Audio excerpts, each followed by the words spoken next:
वृंदावन बिहारी लाल की, श्री राधा रमण लाल की, श्री राधा वल्लभ लाल की।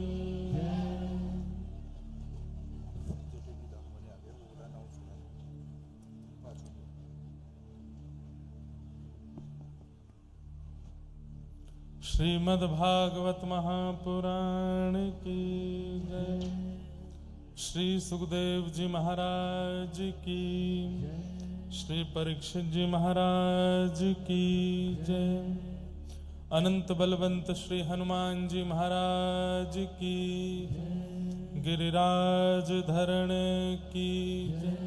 श्याम सुंदर श्री यमुने महारानी की जय। सब संतन की जय, सब भक्तन की जय, सब विप्रन की जय। जय जय श्री राधे, जय जय श्री राधे, जय जय श्री राधे। द्वारिकाधीश की जय।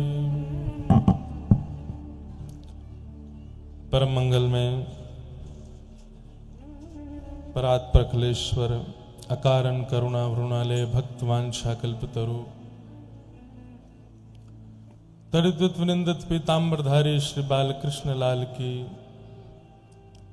शब्दमयी वाणीमयी वांगमयी प्रतिमूर्ति हम आप सबके मध्य में विराजमान श्रीमद् भागवत महापुराण को बारंबार प्रणाम। मंच पर विराजमान विप्रवृंद, गंधर्वजन और आप सभी श्रोता भाई बंधु मातृशक्ति, उपस्थित समस्त अलवर निवासी और आसपास के क्षेत्रों से पधारे हुए सब वैष्णव वृंद, सबको जय श्री कृष्ण, जय सिया राम, जय श्रीमन नारायण, जय जय श्री राधे।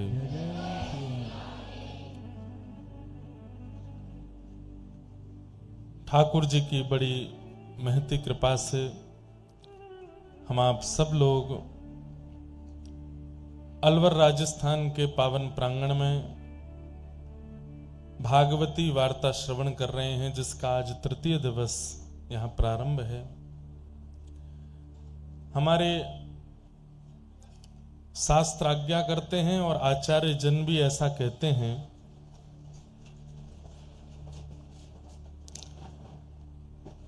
कथा के मध्य में दैव वृष्टि यदि हो तो उसके प्रति भाव ऐसा रखना चाहिए कि सब देव वृंद अनुष्ठान से प्रसन्न हो रहे हैं, ऐसी भावना रखते हैं। अब कई बार ऐसा होता है ना कि प्रसन्नता में व्यक्ति जब नृत्य करता है तो बाकी के 5 लोग जो नाच रहे होते हैं उनको गिर देता है। जब किसी की बारात निकलती है और कोई बहुत जोर से किसी को नृत्य आवे, अब उसका नृत्य है तो आनंद का, वो उत्साह में नाच रहा है, लेकिन वो ऐसे नाचता है कि बाकी के 5 लोग गिर जाते हैं।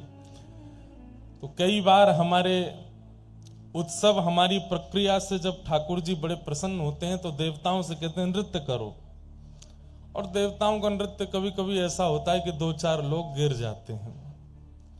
तो कल ऐसा ही हो रहा था, पवन और इंद्र ये दोनों नृत्य कर रहे थे, सब आनंद में था, लेकिन हमको था कि आप सब लोगों को घर भी जाना होगा, कहीं बहुत तेज वर्षा हो जाए, हमको तो गाड़ी में ले जाएंगे, हमारी तो सुरक्षा भी है, हम तो पहुंच जाएंगे, आप कैसे जाओगे। इसलिए फिर मन में भाव आया कि कथा को यहीं विश्राम देके और आगे का प्रसंग कल से सुनाएंगे। या फिर ऐसा कहो, नववर्ष प्रारंभ कर रहे हैं हम लोग कथा के मध्य में, तो ठाकुर जी ने मन में विचार किया कि जैसे हमारे यहां प्रोक्षण किया जाता है, जल का छिड़काव करते हैं तो वो पवित्र हो जाता है, अपवित्र पवित्रो वा सर्वावस्थांगतो पिवा यः स्मरेत् पुंडरीकाक्षं सवायाभ्यंतर शुचि। तो ऐसे ही कल तक जो कुछ भी हमने किया जीवन भर, उस पर ठाकुर जी प्रोक्षण कर रहे थे और प्रोक्षण करके सब पवित्र कर रहे थे। बोले पूर्व का सब खत्म, आज से नवीन प्रारंभ।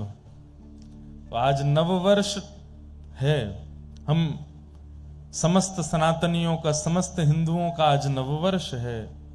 उस नववर्ष पर ठाकुर जी ने कल प्रोक्षण किया, पूर्व के समस्त पापों को नष्ट करके नवीन बना करके आज से हमारा नववर्ष प्रारंभ कराया है, ऐसी भावना है। देखो एक बात समझने की है भैया, एक मिनट, वो दोनों चल रहे हैं क्या, वो आगे जो रखे हैं? हाँ, तो वैष्णव का स्वरूप ऐसा होता है, भक्ति मार्ग पर चलने वाले का स्वरूप ऐसा होता है, वो हर परिस्थिति में सकारात्मक ही सोचता है। ये बात बिल्कुल सत्य, और सकारात्मक ही होता है सब कुछ, नकारात्मक कुछ भी नहीं होता हमारे साथ में। हमारी सोच नकारात्मक हो जाती है और सब नकारात्मक होता चला जाता है। व्यक्ति यदि सोच ले कि ये अच्छा ही हुआ है और उसमें अच्छा ही ढूंढने लगे तो अच्छा ही मिल भी जाती है। नामदेव जी महाराज एक गुफा में जाके बैठ गए तो किसी राह चलते हुए ने कह दिया, महाराज जी इस गुफा में मत बैठो। बोले क्यों? बोले इसमें भूत प्रेत रहते हैं। नामदेव जी बोले देखेंगे। नाम जप करने लगे, तभी क्या देखते हैं, एक चूहा सामने आ गया। जैसे ही पलक झपक के दोबारा देखा तो वो चूहा बिल्ली बन गया। फिर पलक झपक के देखा तो वो कुत्ता बन गया। फिर पलक झपक के देखा तो हाथी बन गया। फिर पलक झपक के देखा सांप बन गया। फिर पलक झपक के देखा कुछ और बन गया। प्रेत था, बार बार रूप बदल रहा था। लेकिन श्री नामदेव जी महाराज ने तुरंत दंडवत प्रणाम करके साष्टांग करते हुए कहा, इतने रूप बदलने की सामर्थ्य प्रेत में नहीं है, ये तो मेरे पांडुरंग विठल भगवान में है। ये तो साक्षात पांडुरंग नाथ आए हैं। और जैसे ही प्रणाम किया, प्रणाम करते ही था तो वो प्रेत ही, लेकिन प्रेत को भी ठाकुर जी मान के प्रणाम किया तो प्रेत भी मुक्त हो गया, ठाकुर जी प्रकट हो गए वहां पर। और उस दिन ठाकुर जी ने श्री नामदेव जी से कहा, सकारात्मक सोच में मेरा निवास है। व्यक्ति सकारात्मक सोच के साथ यदि निर्वहन करने लगे तो मेरा अनुभव हो जाएगा। प्रहलाद जी महाराज को होलिका अग्नि में लेकर के बैठ गई, क्यों नहीं जले? क्योंकि उनका विश्वास था कि अग्नि भी श्री ठाकुर जी हैं।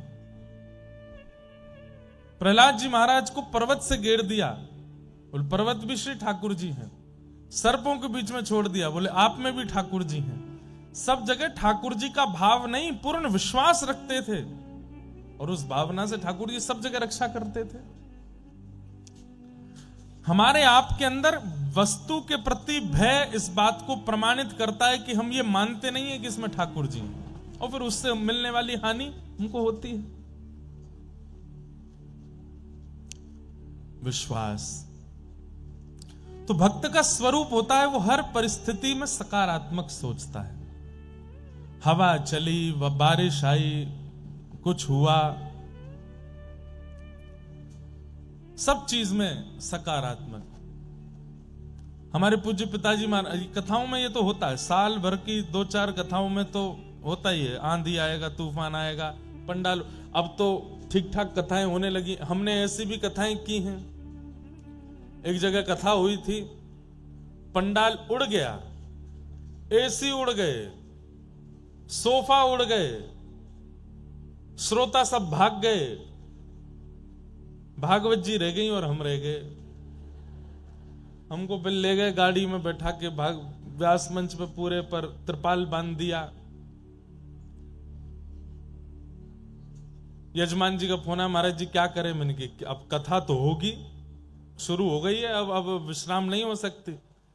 पंडाल वाले भैया से कहा, बोले मैं कैसे बनाऊं? बोले कैसे भी बनाओ। तो रात रात में उन्होंने एक एक बल्ली पर टंगने वाला पंडाल बना दिया। गांव के लोग फिर से, गांव में हुई थी कहीं कथा, बहुत पुरानी बात है, 2016 या 17 की बात होगी। दूसरे दिन कथा हुई, कथा, अच्छा कथा में नहीं आती थी आंधी, कथा विश्राम में होती थी आंधी। कथा विश्राम हुई तो पूरा पंडाल ऐसे गुब्बारे की तरह उड़ा आकाश में, और फिर एक झोंका आया, फिर उड़ गया। सब भाज गए, जो थोड़ा बहुत सामान वो भी उड़ गया, हम फिर से चले गए। दूसरे दिन फिर यजमान जी का फोन आया, महाराज जी क्या करें, मेरी कथा तो होगी। तीसरा पंडाल बनाया, तीसरे दिन की कथा हुई, तीसरे दिन फिर से आंधी तूफान आया, पंडाल फिर उड़ गया। फिर फोन आया यजमान जी का, क्या करें, मैंने कि एक काम करो, अब पंडाल मत बनवाओ। जहां हम कथा कर रहे थे वहीं सामने एक मंदिर था हनुमान जी का, वहां बाल हनुमान जी थे, छोटे हनुमान जी। मैंने कहा वहीं पर आप व्यासपीठ लगा दो, हनुमान जी के सामने बैठ जाएंगे, आप सामने बैठ जाना, हम अपने सब संगीतज्ञों को, ब्राह्मणों को वापस भेज देते हैं, वहीं कथा सुनाएंगे, कथा तो होगी, कथा नहीं रुकेगी। तो अब ये भिंड जिले की बात है, भिंड मध्य प्रदेश में, वहां पे ददरौआ सरकार एक डॉक्टर हनुमान जी भी हैं, वहां पे भी मैंने कथा की है। तो मैं जहां रुका था वहां से डॉक्टर हनुमान ज्यादा दूर नहीं थे। उस दिन महाराज जी का निमंत्रण था कि आप आइए प्रसाद पाने, तो मैं प्रसाद पाने गया। महाराज जी बोले सब ठीक, मैंने कि महाराज जी क्या ठीक, इतने परेशान हो गए, रोज आंधी आती है पंडाल उड़ जाता है, 3 दिन हो गए। तो महाराज जी बोले बाल हनुमान जी हैं वहां पे, खेल रहे हैं आपके साथ में। मैंने कि तो अब क्या करें, बोले यहां बड़े हनुमान जी हैं, इनसे प्रार्थना करके जाओ। तो फिर हमने डॉक्टर हनुमान जी से प्रार्थना की कि देख लो हमको कथा नहीं करने दे रहे हैं, रोज पंडाल उड़ा देते हैं, आप आके कुछ करो। फिर बड़े हनुमान जी का सिंदूर और उनकी भभूति लेकर के हम गए, वहां छोटे हनुमान जी को जाकर के भभूति लगाई, सिंदूर लगाया, मतलब उनको शांत किया। शांत खेल रहे थे व्यास जी के साथ। और फिर चौथी बार पंडाल बना, फिर नहीं उड़ा। चौथी बार भी उड़ा, कब उड़ा, जब कथा विश्राम हो गई, फिर उड़ गया। जब हम वृंदावन चले गए फिर उड़ गया। तो एक बार ऐसी भी कथा हुई। एक बार हमारे पूज्य पिताजी महाराज की कहीं कथा हुई, तो वहां इतनी जोर की वर्षा हुई कथा के बीच में, सब श्रोता उठे नहीं, नाचने लगे। और नीचे से बोले महाराज जी आप तो कथा, आप कीर्तन कराते रहो, बारिश हो रही है बढ़िया, हम आनंद ले रहे हैं। पिताजी बड़े प्रसन्न थे क्योंकि उन पे एक भी बूंद पानी नहीं आया था। पिताजी बोले तुम लोग कथा सुनो, कीर्तन में नृत्य करो, हम कथा सुना रहे हैं। थोड़ी देर बाद एक श्रोता ने इशारा किया, पिताजी बोले क्या, बोले ऊपर देखिए। ऊपर देखा तो इतनी बड़ी पॉलिथीन भर गई थी, वो भरते भरते भरते नीचे आ गई थी। पिताजी बोले अब भैया देखो कथा विश्राम, आरती हम सूक्ष्म रूप से कर देते हैं, अब हम चलते हैं। बस आरती करके जैसे ही उतरने लगे वो पॉलिथीन फटी, पूरा जल व्यास मंच पे। तो ये तो प्राकृतिक स्थिति है, होती रहती है। परंतु हमें सब स्थितियों में सकारात्मक ही सोचना है। हमारे अमित जी बड़े चिंता कर रहे थे, आज हमको ले गए पांडुपोल हनुमान जी, पांडुपोल हनुमान जी है ना, दर्शन करने के लिए गए।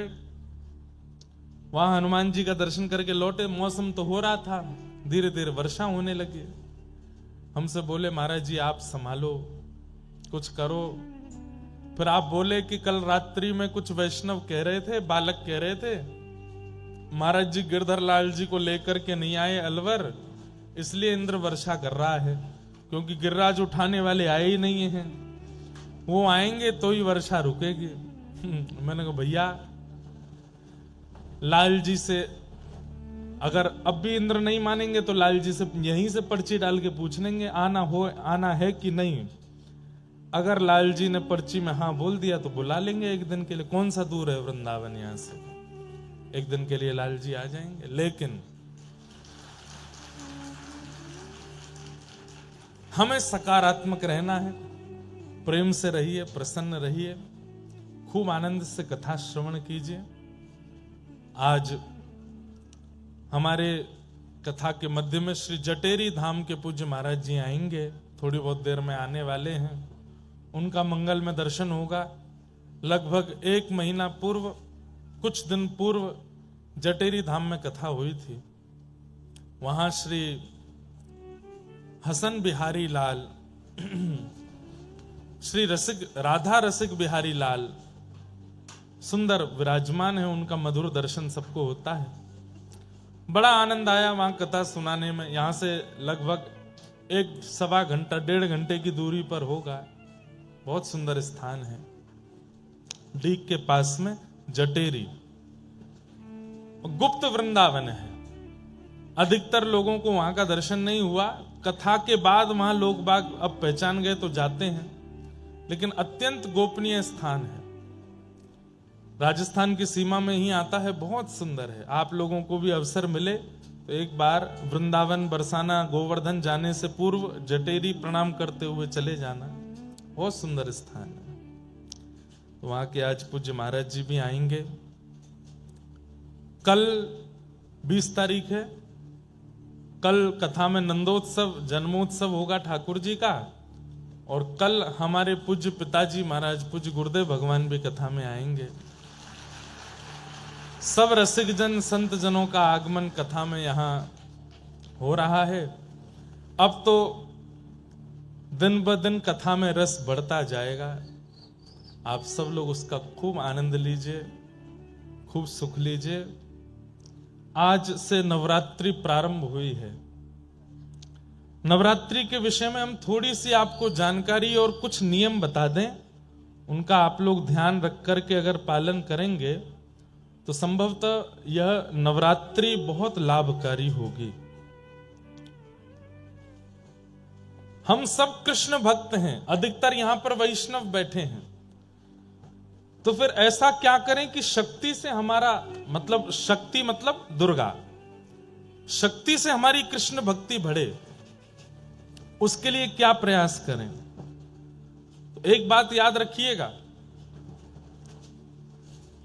गोपियों ने भी रास विहार करने से 1 वर्ष पूर्व कात्यायनी की उपासना की थी। और कात्यायनी ने ही कृपा करके श्री कृष्ण को प्रदान किया।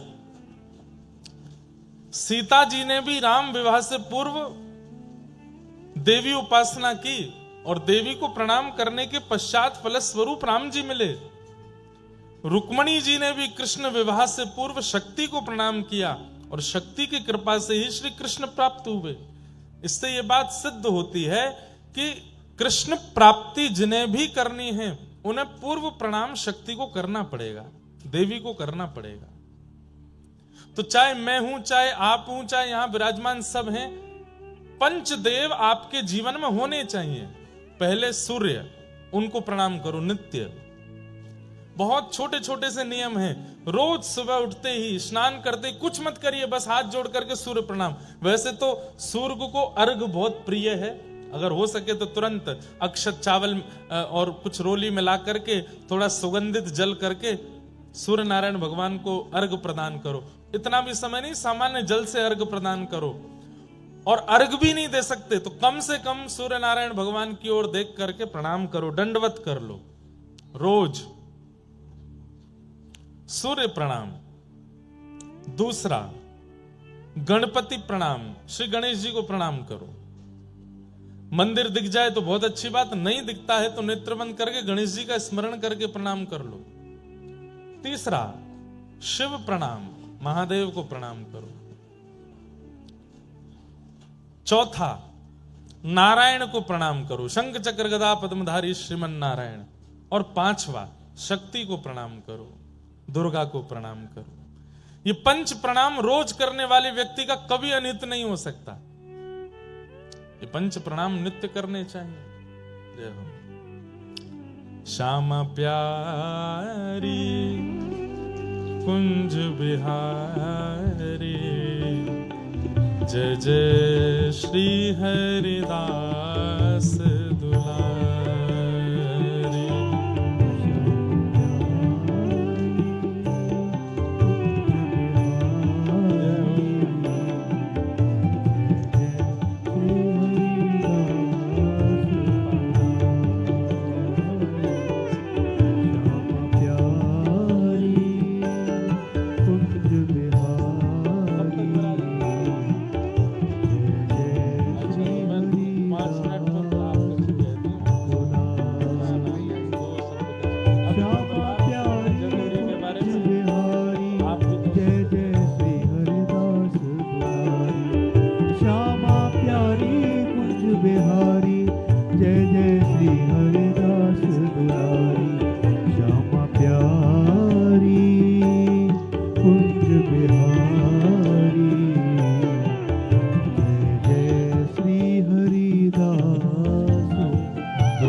बिहारी। ऐसे ऐसे गाते हैं। अलवर वाले आलसी है गए हैं, कचौड़ी कढ़ी खा खा के, कढ़ी कचौड़ी खा खा के आलसी है गए सबरे। करताल में भैया विराज जाओ, विराज जाओ।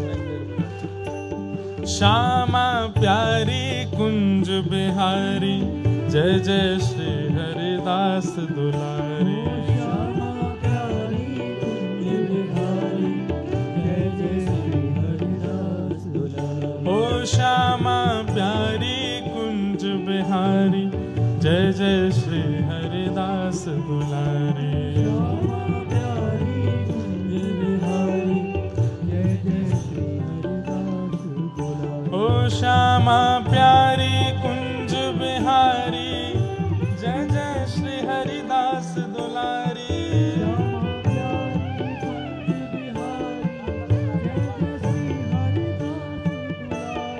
श्यामा प्यारी कुंज बिहारी, जय जय श्री हरिदास दुलारी।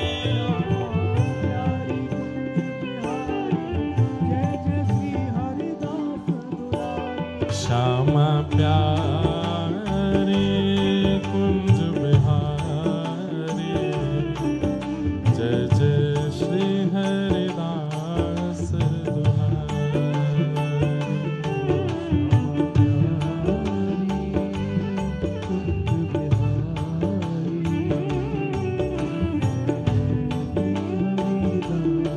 बोलो वृंदावन बिहारी लाल की।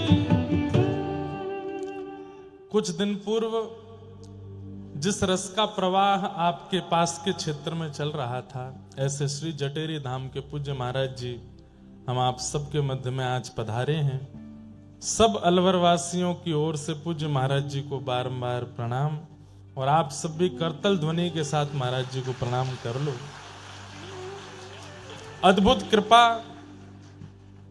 आप सब अलवर वासियों पर, डीग वासियों पर और राजस्थान के इस व्रज स्पर्शीय क्षेत्र पर हुई है। कुछ वर्ष पूर्व ही श्री वृंदावन की हरिदासी परंपरा के इस सुंदर स्थान का पुनरुत्थान हो रहा है, जहां कुछ दिन पहले कथा चल रही थी। तो हमने आप सबसे निवेदन किया है, वृंदावन जाते समय, गिरिराज जी जाते समय, बरसाना जाते समय, व्रज की यात्रा करते समय या व्रज से वापस लौटते समय जटेरी जरूर प्रणाम करने जाइयो हमारे कहे से। और हम तो एक बात निवेदन कर दें कि वृंदावन जाने के लिए संभवतः पूरे दिन की आवश्यकता होती है।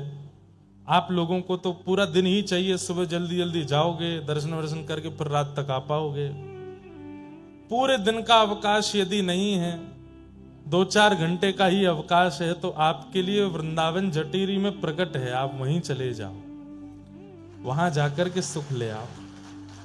अब हम कोई बहुत बड़ी बात तो नहीं कह रहे हैं, लेकिन वृंदावन वासी को, सब लोग यहां देखो, ध्यान से सुनो, वृंदावन वासी को वैकुंठ भी ना सुहावे, वृंदावन में रहवे वारे को वैकुंठ भी ना भावे।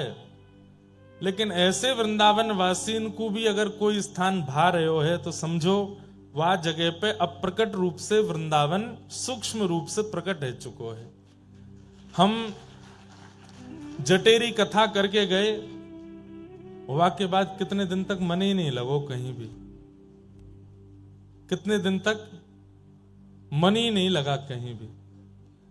क्यों? बार बार याद आती रही जटेरी की, वही श्री ठाकुर जी को सुंदर दर्शन, ठाकुर जी को सुंदर भाव, सब स्मरण में आते रहे हो।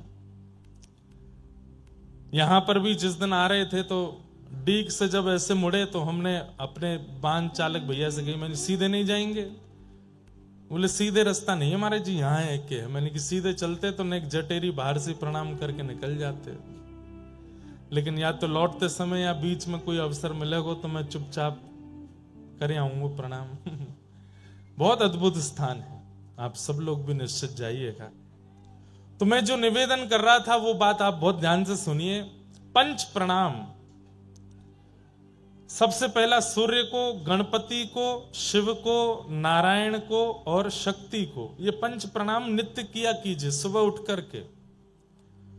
और उनमें भी अभी जो ये नवरात्रि के दिन चल रहे हैं,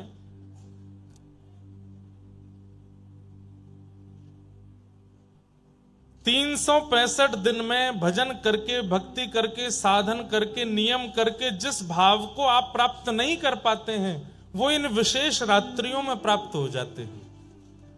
आप अन्य दिनों में जो साधन करोगे, अन्य दिनों में जो भजन पूजन करोगे, उसका प्रभाव हो सकता है कहीं ना कहीं आपकी योग्यता देख करके प्राप्त होगा, लेकिन इन 9 दिनों में किया गया साधन आपको निश्चित प्राप्त हो जाएगा। और इन 9 दिनों में कोई बहुत बड़ा नियम नहीं बता रहे हैं हम आपको, बस एक नियम बता रहे हैं।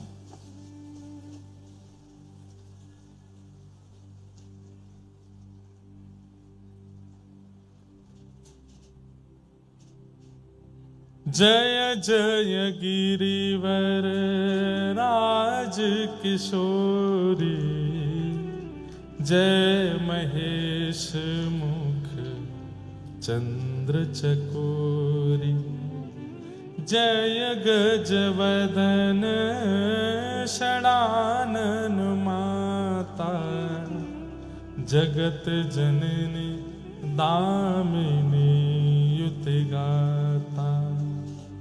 नहीं तब आदि मध्य अवसाना, अमित प्रभाव वेद नहीं जाना। भव भव विभव पराभव कारिणी, विश्व विमोहिनी स्ववस बिहारी। बस ये पंक्तियां गौरी स्तुति की रोज गानी है 9 दिन तक। सुबह नहीं गा पाए हो तो आज रात्रि को स्नान करके बैठ करके आसन पर और श्री कात्यायनी पूजन कर रहे हो, इस भाव से इन श्लोकों का गान करना है। और पाना क्या चाहिए? क्या? श्री कृष्ण हमको और प्रिय हो जाए। हे मैया ऐसी कृपा कर दो, हमारी भक्ति में और वर्धन हो जाए, हमारा भजन और बढ़े। वजन नहीं, भजन, भजन और बढ़ जाए। कहीं वह भूल गया ना तो वजन बढ़ ही जाएगा 9 दिनों में। भजन बढ़े, वृंदावन के प्रति प्रीति बढ़े, सदगुरु के प्रति विश्वास बढ़े, संतों की सेवा के प्रति रुचि बढ़े, आलस्य रहित हो जाए हम ठाकुर जी की सेवा में। और अंत में कह देना, यदि मैं योग्य हूं तो इस जन्म में श्री प्रिया प्रियतम का नित्य विहार दिख जाए। 9 दिन करके देख लीजिए, क्या पता श्री जानकी जी की कृपा, किशोरी जी की कृपा, जगदम्बा की कृपा इन 9 दिनों में हो जाए और श्री प्रिया प्रियतम हमें प्राप्त। और इसमें संशय मत कीजिए, ये विश्वास के साथ कीजिए कि होगा ही होगा। क्यों? क्योंकि इन्होंने ही गोपियों को मिलाया है ठाकुर जी से, इन्होंने ही रुक्मणी जी को मिलाया ठाकुर जी से, इन्होंने ही सीता जी को मिलाया राम जी से। हमें नहीं मिलाएंगे? निश्चित मिलाएंगे। तो 9 दिन ये गौरी स्तुति की 4 पंक्तियां हैं, इनको रोज करना और कुछ मत करिए पूरे दिन। हम तो चकाचक दाल बाटी खा के आए हैं आज हनुमान जी के पास जाके। कोई हमसे बोला महाराज जी नवरात्रि का आज व्रत है। मैंने कि देखो, अगर तुमको लगता है कि ये अन्न है तो मत खाओ, और लगता है कि हनुमान जी का प्रसाद है तो फिर छोड़ना मत। मैं प्रसाद छोड़ोगे तो अपराध लगेगा और अन्न खाओगे तो पाप लगेगा। अब सोच लो क्या करना है। हमारी बढ़िया रीति है। देखो, आप कहोगे महाराज जी तो फिर घर में भी तो अन्न ठाकुर जी को भोग लगाने के बाद प्रसाद हो गया, उसको भी पा सकते हैं। वो आपने अपने पैसे से खरीदा, अपने हाथ से बनाया, बना करके सिद्ध करके ठाकुर जी को भोग लगाया है। पर मंदिर में तो ठाकुर जी के सन्मुख का प्रसाद आपको दिया गया है। आपने प्रयास करके, आपने खरीद करके नहीं दिया, वहां पर अपने धन से नहीं खरीदा उसको, ठाकुर जी का प्रसाद है। तो अन्न के प्रति, प्रसाद के प्रति अन्न बुद्धि यदि रखोगे तो वो दोषयुक्त होगा, लेकिन प्रसाद के प्रति प्रसाद बुद्धि। लेकिन याद रहे, फिर कहीं ऐसा नहीं हो कि अभी नवरात्रि के व्रत चल रहे हैं और याद आई कि वो वाले हनुमान जी का लड्डू बहुत बढ़िया मिलता, महाराज जी ने कह दिया है कि प्रसाद के प्रति अन्न बुद्धि मत रखो, खाने चलते हैं। नहीं, दोष लगेगा, क्योंकि आप जीव के आकर्षण में वहां जा रहे हो, प्रसाद के आकर्षण में नहीं। प्रसाद के आकर्षण में जीव का स्वाद नहीं होता, प्रसाद के आकर्षण में तो प्रसाद का स्वाद होता है। तो नवरात्रि के दिन है, कई लोग बहुत नियम करते हैं, हमारा भी नित्य हवन का नियम है, लेकिन हम आपसे बहुत स्पष्ट कह रहे हैं, सब नियम एक तरफ और गौरी स्तुति का भाव से पाठ एक तरफ, इससे ज्यादा कुछ नहीं करना है। केवल गौरी को सुंदर सुंदर रागों में, अगर राग आते हो तो रागों में, राग नहीं आता हो तो केवल भाव से ही ये गौरी स्तुति सुना दीजिए और बस मांग लीजिए कि हमें श्री कृष्ण चाहिए। इन 9 दिनों में आपकी की गई समस्त भावना पूरी होगी होगी होगी, निश्चित होगी। आज प्रथम दिन है, आज श्री शैलपुत्री मैया का पूजन होता है। शैलपुत्री मैया, अब देखो हम 9 देवियों के हर दिन, आज एक ही बताएंगे, कल 2 देवियों के बता देंगे, परसों 3, ताकि 7 दिन में पूरे हो जाए 9 दिन। शैलपुत्री मैया जो है ये धैर्य का प्रतीक है। धैर्य किसको कहते हैं? पेशेंस, सहनशीलता, जो हम लोगों में बिल्कुल भी नहीं है। आज के दिन शैलपुत्री मैया का पूजन करने से धैर्य का वर्धन होता है, और धैर्य की कामना से ही आज का पूजन करना चाहिए कि हमारे अंदर धैर्य आवे। बहुत विचलित रहते हैं हम, आंख बंद करते इधर उधर भागता है हमारा मन। हे किशोरी जी, हे जानकी जी, हे श्री दुर्गा मैया, कृपा करना हमारे चित्त में धैर्य आवे। हे शैलपुत्री मैया, धैर्य, सहनशीलता। धैर्य के बिना मन एकाग्र नहीं रहता, मन विचलित रहता है यहां वहां, और भजन में धैर्य बहुत जरूरी है। तो आज के दिन शैलपुत्री मैया को पूजन इसलिए करते हैं ताकि उससे हमारे चित्त में धैर्य आवे। धैर्यवान नहीं है हम लोग। जरा कोई हमसे हमारी वास्तविकता बता दे तो हम मचल जाते हैं। कोई जरा आके हमसे कह दे तुम बहुत लोभी हो तो क्रोध आने लगता है। लेकिन चाहे दुनिया कुछ भी कह दे, हमारे चित्त को कोई फर्क ना पड़े, तो इसका मतलब आपके चित्त में धैर्य है, और वो धैर्य शैलपुत्री मैया प्रदान करती हैं। तो ऐसी शैलपुत्री मैया को हम बारंबार प्रणाम करते हैं, वंदन करते हैं। आज प्रथम देवी, अब बाकी की देवियों के रोज हम एक एक देवी का स्पर्श करते हुए चलेंगे ताकि उनसे वह भाव हमें प्राप्त हो सके। हर वस्तु का प्रारंभ, चाहे वो विवाह का प्रारंभ हो, चाहे वो आपके नवजीवन का प्रारंभ हो, चाहे वो आपके नव कार्य का प्रारंभ हो, चाहे वो आपके नए व्यापार का प्रारंभ हो, नए संबंध का प्रारंभ हो, यदि उसमें धैर्य की नींव नहीं है वो टिक नहीं पाएगा। धैर्य यदि नहीं है तो वो धराशायी हो जाएगा। इसलिए नवरात्रि में पहले दिन शैलपुत्री मैया का पूजन किया जाता है, क्योंकि वो धैर्य की देवी है, धैर्य प्रदान करते हैं।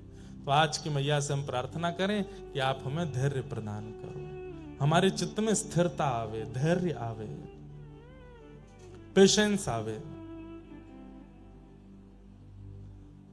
ऐसी मैया को हम प्रणाम करते हैं और अब आगे के क्रम में प्रवेश करेंगे। पर हमारा भाव है कि क्रम प्रारंभ हो उससे पूर्व हमारे मध्य में महाराज जी पधारे हैं। महाराज जी 2 शब्द अपना आशीष कुछ प्रदान कर दें।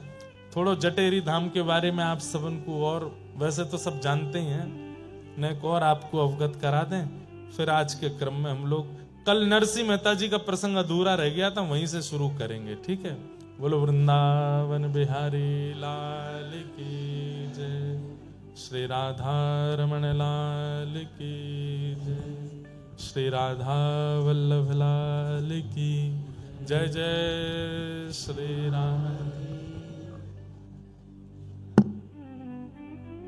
श्री राधे।